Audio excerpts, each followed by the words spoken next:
Hello friends, welcome to my YouTube channel. आज आसतु बनेबा चाउल पापड़। प्रथम 1 कप अरुआ चाउल नहीं ताकू पानी रे भिजई नेबा। 5 ରୁ 6 घंटा भिजिला परे एबे हमर चाउल बतुरी जाइछि।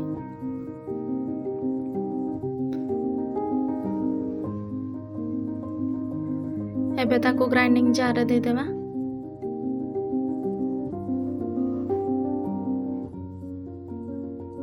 जो कप रे आमे चाउल मापिकी नहीं थिले सेई कप रे आधा कप पानी देई ताकू चिकण करी बाटी नेबा।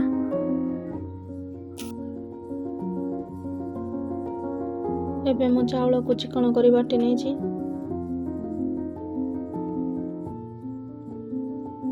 देखंतु एतिकी बहलिया रखी दिबे। एबे ताकू कड़ाई को दे देबा।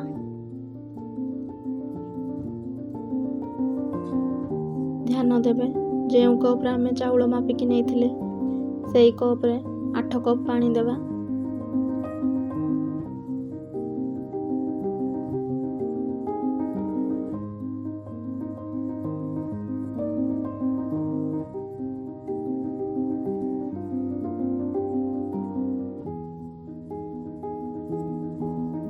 एक कप चाउल पाई 8 कप पानी देबा।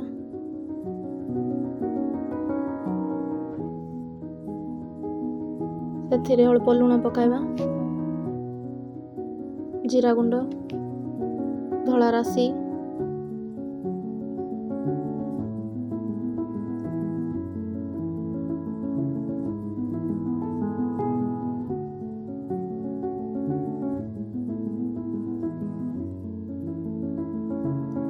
चिली फ्लेक्स,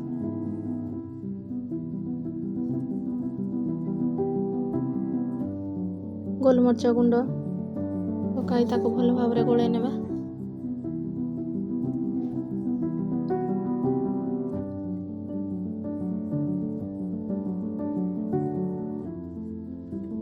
एबे गैस ऑन करी कड़ाई बसाइबा। गैस रो फ्लेम को लो रे रखिबा। ताको लगातार चलाउथिबा नहले से तळे लागी जिवो, गोटालिया होई जिवो।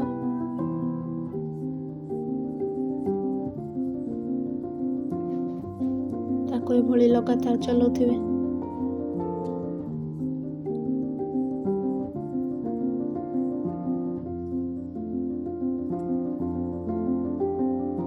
एबे देखंतु चाउल हमर धीरे धीरे बहलिया हो आसलानी।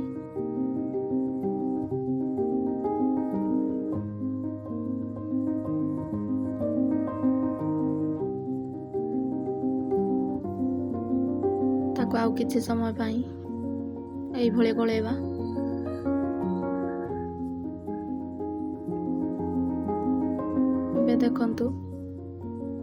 एबे देखंतु बैटर हमर एई भली डंकी रे लागी कि रहउची। एबे हमर बैटर प्रस्तुत हो गला। एबे ताको टाण खरा रे नहीं पतला जरी किंबा कपड़ा रे आपण एई भली पापड़ बनै पारिबे।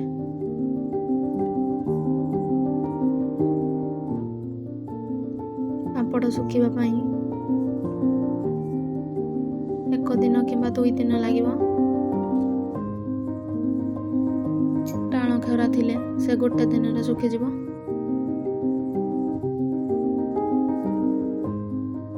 एई भली भाव रे मु 1 कप चाउल रे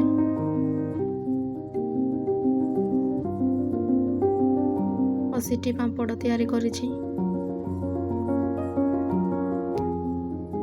एबे देखंतु पापड़ हमर सुखी गलानी। देखंतु केते सुंदर देखा जाउछि।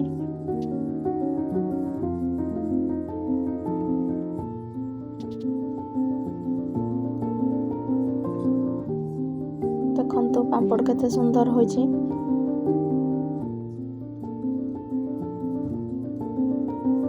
एबे ताकू तेल रे छाणी पापड़ बनै खाई पारबे। तेल रे छाणिला परे देखंतु पापड़ आपर केते सुंदर देखा जाउछि। एबे हमर प्रस्तुत हो गला चाउल पापड़। ଏଇଭଳି ପାମ୍ପଡ଼କୁ ଘରେ ବନାଇ ଖାଆନ୍ତୁ। ଭିଡ଼ିଓ ଭଲ ଲାଗିଲେ ଲାଇକ୍ ସେୟାର ସବସ୍କ୍ରାଇବ୍ କରନ୍ତୁ।